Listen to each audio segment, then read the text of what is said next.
Welcome to the Sports Innovation Institute podcast, located inside the School of Health and Human Sciences at IUPUI in Indianapolis, Indiana. I'm your host, Travis Smith, a proud sport management alum, adjunct faculty member, and associate editor of the Sports Innovation Journal here at IUPUI. On this podcast, we look to highlight the innovative practitioners and scholars in sports to learn and think the future of the industry together.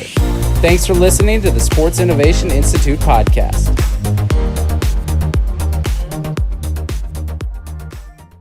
All right, so thank you for listening to the Sports Innovation Institute podcast. Today, I'm joined by Adam White and Russ Wilde Jr. from Front Office Sports. So, guys, let's just get going and start from the beginning. What's the founding story and original business strategy at Front Office Sports?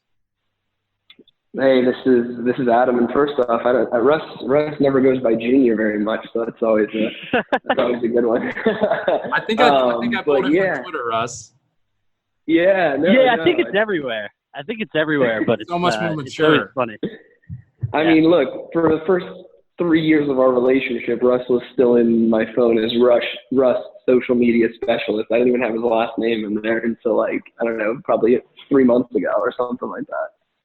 So all good things. But no, appreciate you having us on, and I can kind of give my side of the origin story, and I'm sure Russ can kind of chime in with his. But essentially what happened was back in 2014, I had just finished my freshman year at the University of Miami, went back home to my where I was born and raised in Arizona. And while I was home, trying to get a job over the summer, was playing baseball still at the time, and a few things didn't line up from the job front, mainly the fact that I was only home for 3 months and most people wouldn't hire for 3 months. And so I'm like, okay, well, if that's the case, well, what can I do to make sure I'm making the most of my time while I'm back at home and can't do much during the 120-degree days of an Arizona summer? And so I thought back to my first year at Miami, and one of the projects we had as a freshman was doing informational interviews with people who worked in the sports industry. And I thought to myself, well, shoot, if I'm going to do one, I might as well do multiples. And the ultimate end goal at that time was just over the course of the next 3 years, make sure by the time that I graduated from UM that I was walking into a job because I knew enough people and I had proved myself in other roles, and I didn't really have to interview or fill out applications. My thing is I never wanted to be in the interview process. I just want people to know who I was and consider me for a role, shoot me opportunities, and then have a job in hand when I graduated.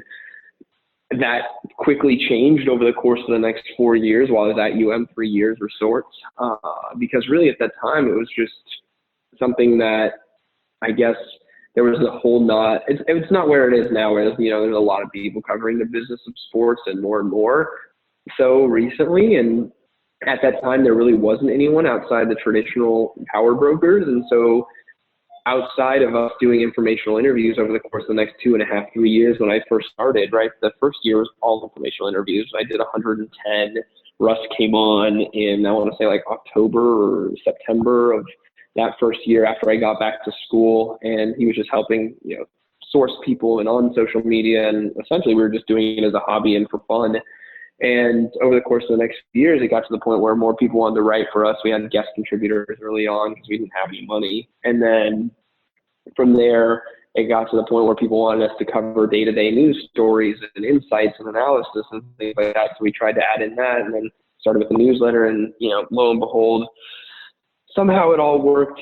And, I got to 2017. We had made a couple bucks, and I was like, what do I do? I'm like, do I graduate and walk into these jobs that I have the opportunity for, or do I continue to go all in on this? And, quite frankly, I went 12 rounds interviews deep with an organization and I didn't get the job. And so I was like, well, shoot, might as well go ahead and keep working on FOS, which is what I had. So went back to Miami. Luckily, the girl I was dating at the time had an apartment that she was living in that was her parents. So I was living rent free and working at a restaurant and working on the site, and then working as a TA at Miami again back for basically all of 2017 into almost half of 2018. And from there, luckily enough, met our investor on Twitter at the early part of 2018, started talking, him and I met in New York in like June or July of 2018. From there, I ended up just continuing to talk and got the investment in November/December of 2018, moved to New York then.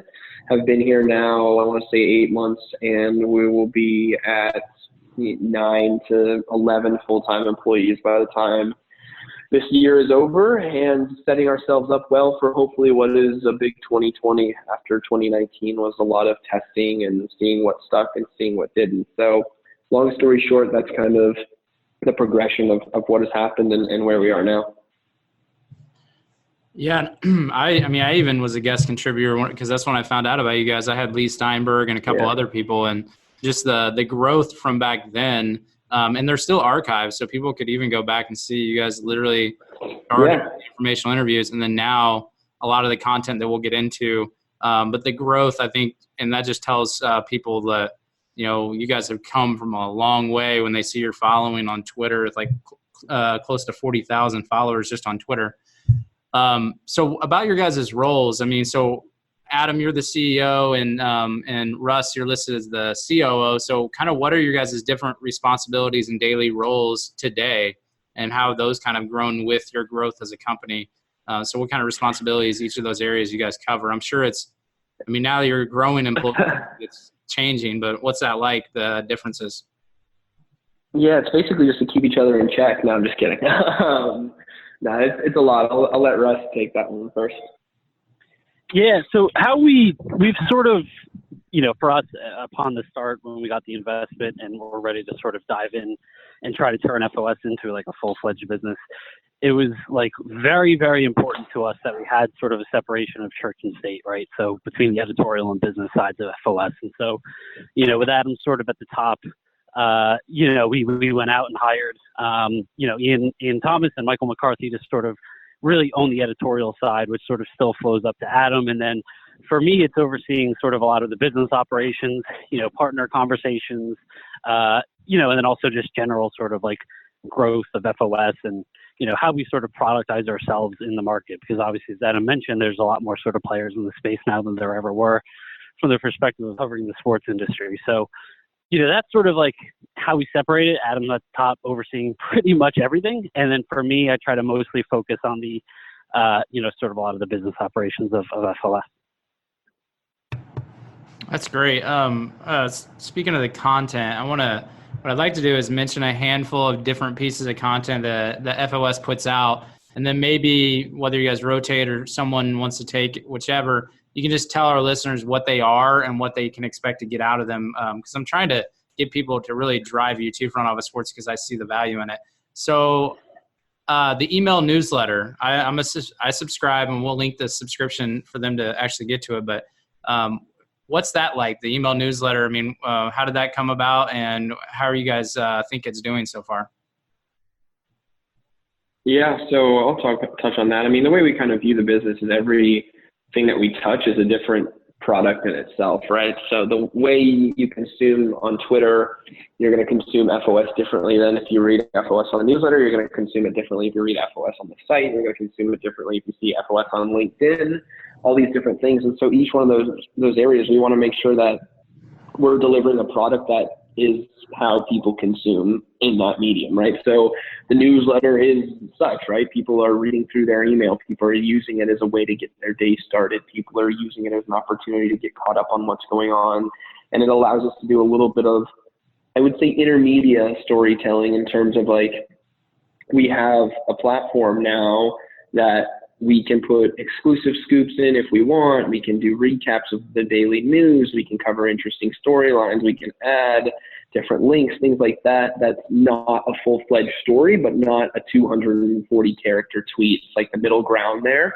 So we try and do that and build that newsletter into what is basically a daily, hopefully must-read for most people in the industry. And that has become something that we're pretty bullish on the growth opportunity because of the fact that there is no real barrier to entry, right? Your barrier to entry is signing up with an email. That's it. So that's like our big opportunity for growth in the long term. Obviously, social and the site are a little bit different, but newsletter specifically is an area where we think we have a cool opportunity to continue to grow in, and one that, you'll see, right? We've played around with it a lot in terms of design, in terms of what we're doing, what it looks like. We've kind of landed on something finally, which I'm sure Rush is happy about because he knows I like to jump around and do crazy things every once in a while. But it's definitely something where it's like, this is day to day, one of our most visible assets, and we want to make sure and treat it as such. Hey listeners, a quick message and then we'll get right back to the interview. I wanted to quickly tell you that the Sports Innovation Journal is now accepting submissions. If you have or are looking for a place to publish your innovative thoughts and studies on the sports industry, then please consider the Sports Innovation Journal. We are an open access journal, and our target audience is the practitioner looking for answers to the questions and problems in their job, and we want to attract and publish researchers that are identifying and studying those questions and problems. If you are interested in learning more about the journal and wanting to submit or sign up to be a reviewer, then visit the link in the episode notes or email Dr. David Pierce, the editor and director of the Sports Innovation Institute, at dpierce3@iupui.edu, dpierce3@iupui.edu. Now let's get back to the interview. What about Huddle series? So I've paid attention to this, and so what is Huddle series? How'd you come up with that idea? And then how many do you think you are going to do? Is this something you're going to keep going? Yeah, for sure. So Huddle series has been incredible for us, I think, for a couple of reasons. One, the reason why we sort of laid out that format in and of itself is because there's a number of sort of conferences throughout the industry and even in other industries, right? And, when we, Adam and myself, have attended conferences in the past, we just had some sort of like feeling of that we didn't get to meet with everybody we wanted to, or even sort of that we just, we didn't necessarily get the most out of sort of what was being said on stage or what was being said on stage.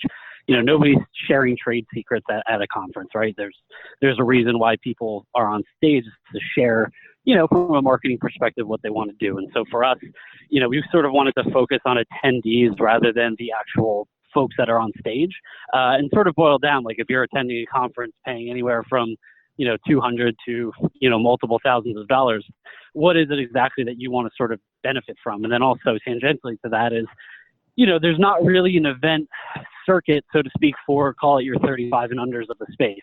And so for us, that was something that we were trying to pay a lot of attention to was, pricing sensitivity around that sort of demographic, as well as just building events where, previously you're not going to see sort of, a 25 to 28-year-old executive at a lot of the conferences in the space. And so for us to provide a platform for that, that was what we sort of sought out to do. And I think what we kind of focus on, I'll kind of give a quick rundown of the layout or the, how they sort of work is, it's 100 people max pretty much per event. And there's actual breakout sessions where, we have two speakers or huddle leaders, as we call them, per sort of station, if you will. And the attendees go from huddle to huddle where they'll actually have, a 15-minute introduction by the two leaders and then kind of opens up to, a back and forth discussion where they're actually able to answer questions. And, I think that the term safe space sort of has political connotations, but I really feel like we've created sort of a safe space in the industry where people aren't afraid to ask questions. They're not afraid to sort of, just try to figure things out and be open and honest about, whether it's, struggles that they're having, getting buy-in on certain issues from executives, or even just trying to figure out solutions to things that, maybe aren't widely sort of talked about in the sports industry. So we hosted 3 events this year. Blowing that out next year. We're actually hopefully announcing everything sort of in the next, I would say, month or so. But, the Huddle series is really important, not only to FOS, but just in terms of building the community of, the 35 and unders of the space. And we'll have more details on that in a couple weeks here. Well, it's very intentional, it seems like, because if, like you said, that some people just go and they might need a safe space or something like that, or there's so many people that you can't really get to the content that you want. But with these, and I haven't attended one, obviously, but I assume that when they go there, they know the expectation is to share and engage with others whenever you limit it to 100 or so people. Is that kind of a reason why you guys did that too, is the intentionality? Yeah, and I mean, the biggest thing, like, for me, sort of seeing how, like, the attendees are engaging with the event, like, I haven't seen a single phone or laptop at any Huddle Series event. Like we intentionally give people notebooks and people are actually using them, right? So, I think that right there is the huge difference from our events and other conferences, right? Like nobody's trying to get a tweet off. Nobody's trying to get the photo of whoever's speaking. Like it really, you're there to learn. You're there to sort of, connect with the other individuals. And, I think some of the intricacies of what we do have sort of fostered an environment that lends to that. So, it's exciting. And I think that's sort of, that's just sort of the environment that we've tried to build for that sort of demographic. Yeah, you do it in creative places too. I mean, the way you guys stage it is really cool, and it seems like you've been able to get some good partners for that. Adam, I want to talk about shot callers, if that's what you're still calling the video parts of it, where they're short segment videos, interviews, and is that something you guys wanted to keep that informational interview style going, but take it to video content and more value added, or what have you seen with shot callers, and is that something the reception's been pretty good with? Yeah, it's definitely been really good. Honestly, it was just, I'm trying to think where the heck that came from.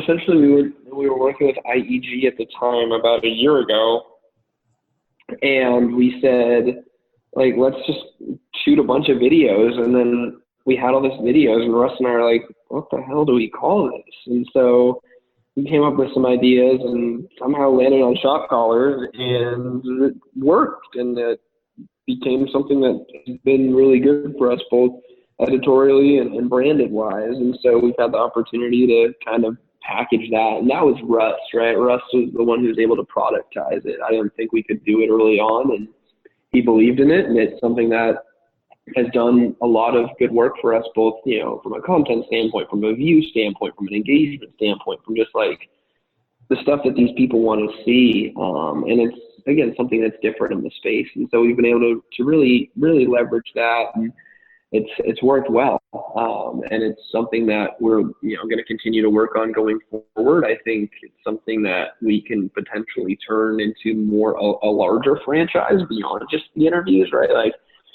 or my big thing in the office is always asking ourselves, why can't we do this, right? Why can't we turn shot callers into an event series or a big event, right? Like, we're just people that are at that level. Or why can't we turn it into something that's, maybe a written series, whatever it is. So video is just the tip of the iceberg. Realistically, there's a lot more to come there. And I think it's been something that has overperformed what our expectations were. But I think the lesson there is that we built a franchise, right? It wasn't just, hey, we're going to put out some random video. And I think that's one of the areas that Russ has done really well and that we've done well together, is that when we look at things, we look at them and say, how do we build a franchise around that becomes like a tentpole opportunity that people can rally around, right? Rising 25, perfect example. The Best Employers in Sports Award that we just launched, the Huddle series, right? We could have just had an event and said, okay, this is a digital media event, but we productized it and put it into something that now in a few months we can probably sell XYZ for. So I think that's the area that people kind of forget to realize, is that, yeah, it's media, but it's also like product at the same time, right? When a consumer or retail company drop something, it's like, this is in a category, or this is a new product, or even a SaaS company, like, we have a new product, right? Like, you can't just say like, oh, we're just going to drop, a line of videos and not have anything behind it, right?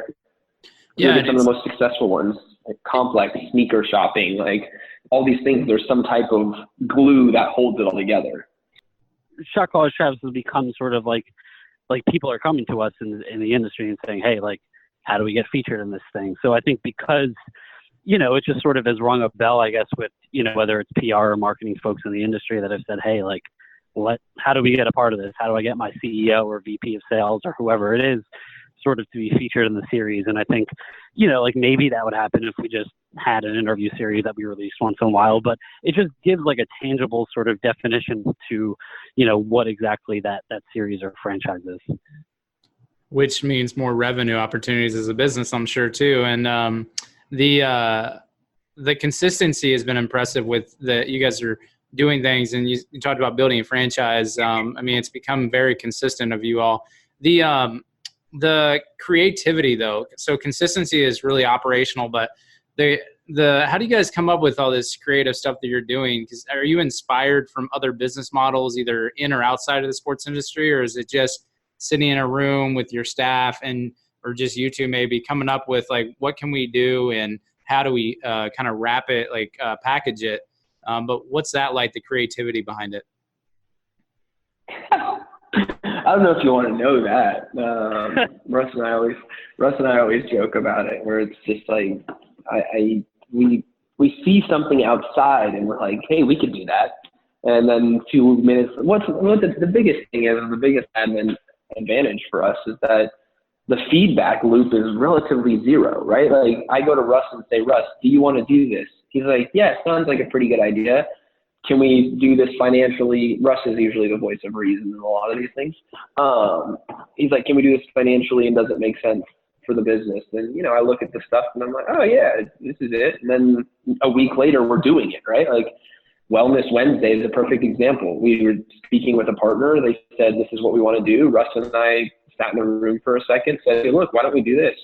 Pitched it to them, and here we go, a new franchise, right? Like, I don't know. I think that's the advantage of us being how we are and our dynamic together, is that we just play off each other really well. And like, I mean, that's just like not even the extent.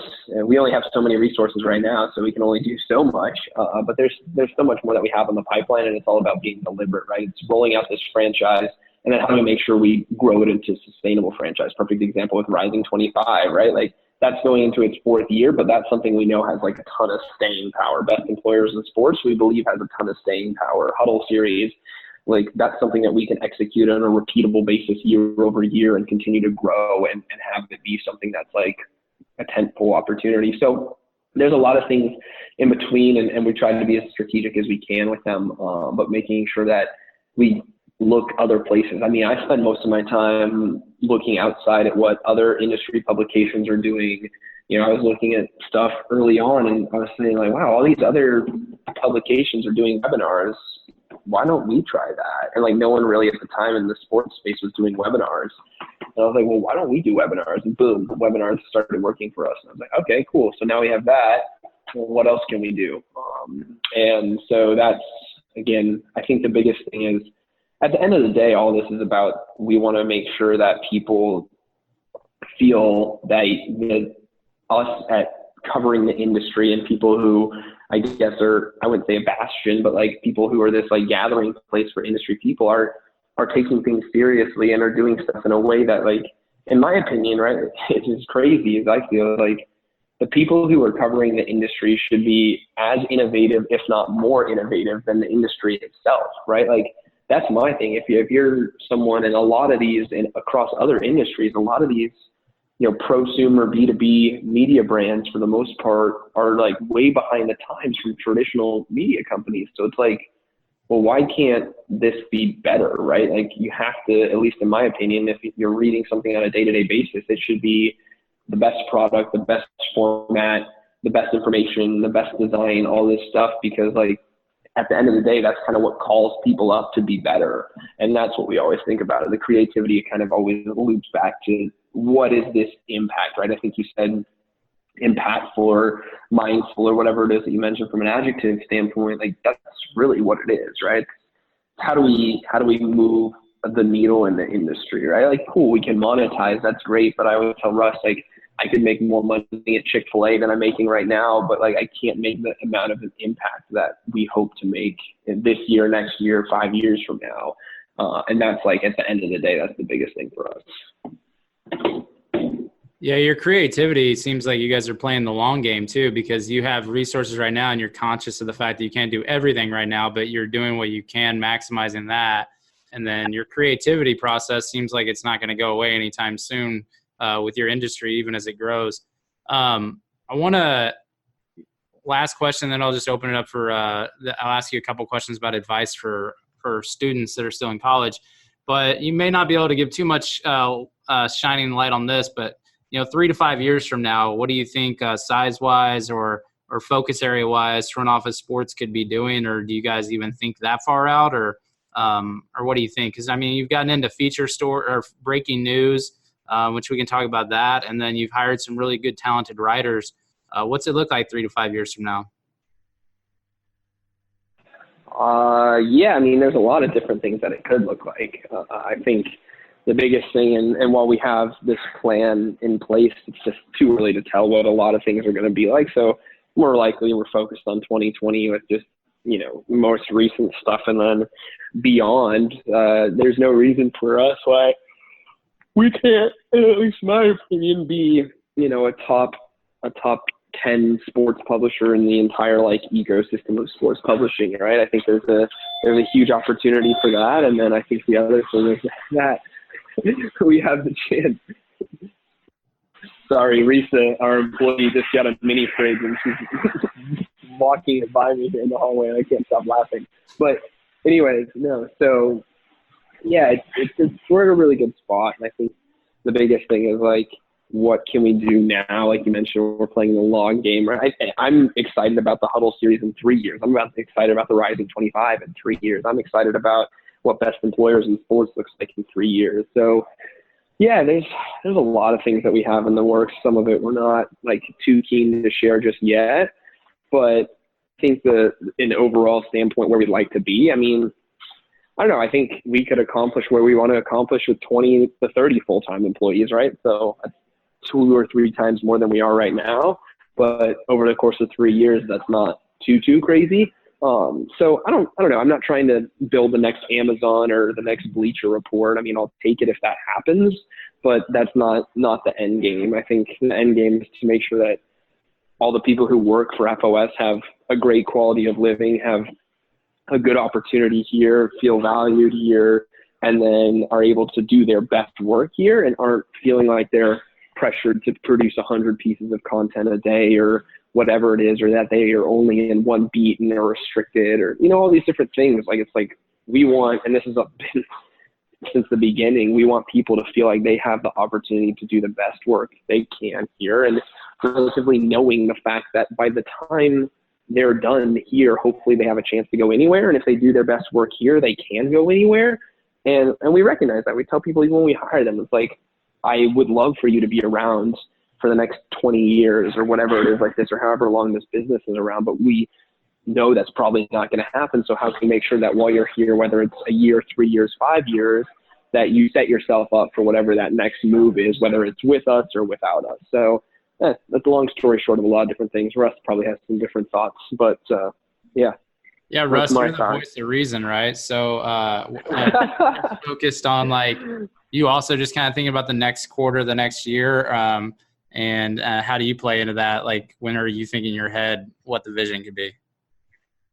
Yeah, we, sort of going back to the creative process question, I guess, we have probably, I don't know, at least 20 to 25 franchises or concepts that ideally we would launch tomorrow, but it's just not, we're a 9-person team at the moment, right? Or we will at the end of the month be. So it's that's not necessarily, we can't just launch all 20 of these sort of concepts and hit on all of them with 100%, success rate, right?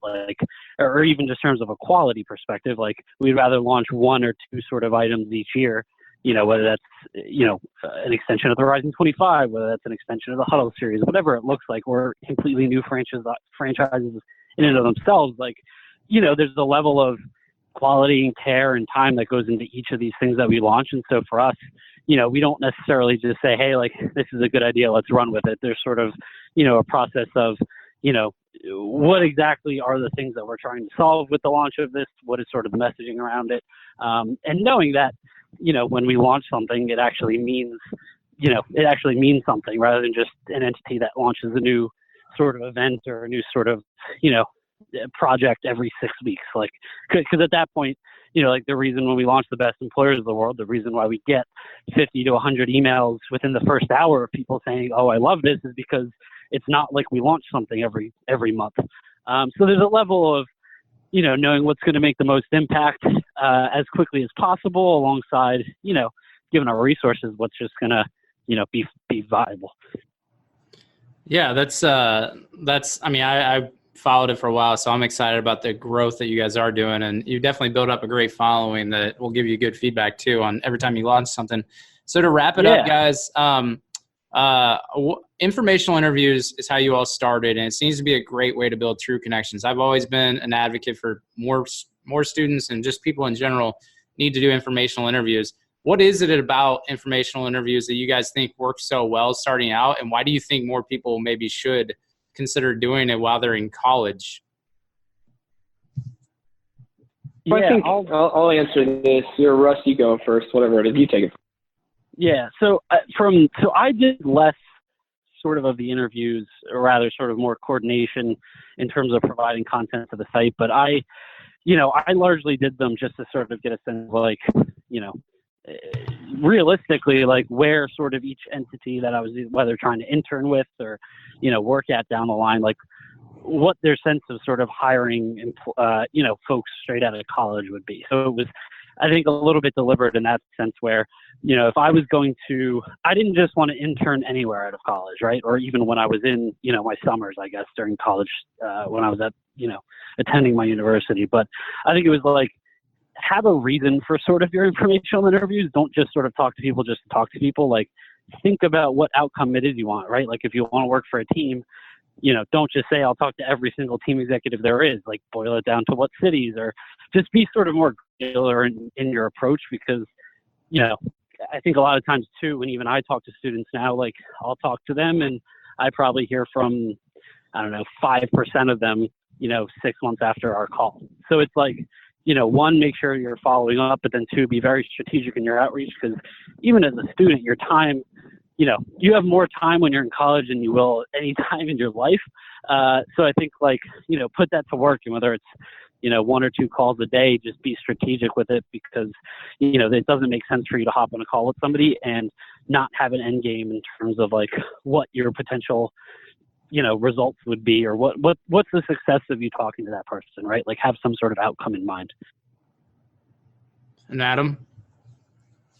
Yeah, I think my thing, and this was just kind of the way I thought about it at the time, is that a lot of the professionals that I had spoken to, they're just, I wouldn't say they're fed up with, but, like, they get a lot of people who just reach out to them and say, hey, can I pick your brain? Can I do this? Can I do that? And generally that means, hey, can I sit with you for 30 minutes? And then you're never going to hear from me ever again. And so the way I went about it was like, hey, can I tell your story?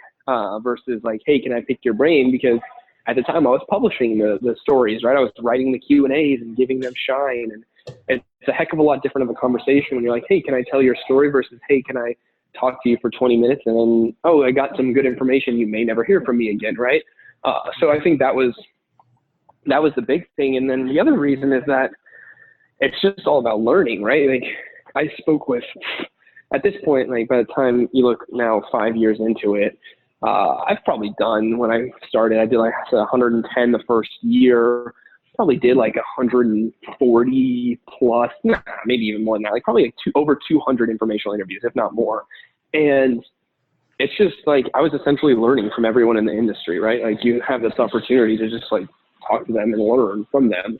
And if you ask great questions, they'll give you great answers. That's the biggest thing, is like, I always came prepared with, I think, differentiated questions beyond like the traditional, hey, how'd you get into sports? What did you break in? What was your thing? Blah, blah, blah. Like, actually take some time to research them and say, okay, if Adidas is, or say you're talking to someone who's working at Adidas and there's a bunch of stuff going on with someone like Lululemon, who's like dominating the menswear market right now and are like on the rise, you sit down and say, Adidas, yeah, there's Nike and Under Armour and things like that. What are you doing about Lululemon? What are your thoughts about Lululemon? Right? It's just a different conversation that actually shows those people that you care and that you want to take more away from just a, hey, Chuck from team, or Maria from team X, Y, Z, like, how'd you get into sports? Okay, cool. And then also too, I think email is so important, right? Like, at the very beginning, instead of having a Gmail, I bought frontofficesports.org and I had an email signature and I did this. And obviously, like, most people don't have to do that, but like, that's what I did to make it feel legit. Like, it wasn't just oh, this is some random kid with my Gmail when I was growing up was batten-with-wood@cox.net. Like, I'm not reaching out with that, but it's something that I thought about and just was like, again, more deliberate on. It's like, okay, if I really wanted the people to take me seriously, I have to treat this seriously. So yeah, it was interesting. And I just actually, randomly had someone connect with me on LinkedIn the other day, and I didn't remember it. And then I just got a random email that had like no context or anything like that. And it was just basically like, are we speaking this weekend? And I was like, what am I speaking about? I don't know what, I just don't know what this is. And so it's just even like little things like that go a long way. So that's kind of my advice. Awesome. I appreciate both of you guys, Adam, Russ, taking the time. Big fan of sports, and hopefully we can get our listeners start consuming the content that you all put out. Yeah, definitely. Yeah, thanks, appreciate it.